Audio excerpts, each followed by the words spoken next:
Salut! On est déjà au 20e chapitre du manuel d'Épictète.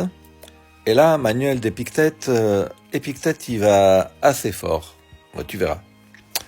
Je te le lis. Il nous dit, souviens-toi que ce qui te cause du tort, ce n'est pas qu'on t'insulte ou qu'on te frappe, mais l'opinion que tu as qu'on te fait du tort. Donc, si quelqu'un t'a mis en colère, sache que c'est ton propre jugement qui est le responsable de la colère. Essaye de ne pas céder à la violence de l'imagination, car une fois que tu auras examiné la chose, tu seras plus facilement maître de toi. Tu vois, le chapitre est court, mais il faut réfléchir quand même.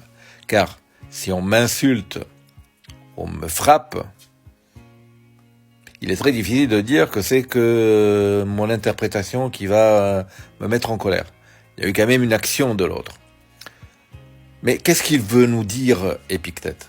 Il veut nous dire tout simplement que si on réagit immédiatement dans ce qu'il appelle la violence de notre propre imagination, donc on veut faire du mal ou on veut se venger, etc., eh bien, si on cède à ça, on va mal agir. Donc je te relis la dernière phrase.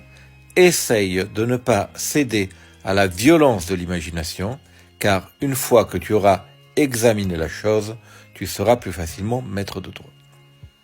Alors, là, il ne s'agit pas de renoncer à la justice, il s'agit de renoncer à une réaction à chaud qui serait que affective et qui ne te ferait pas forcément du bien.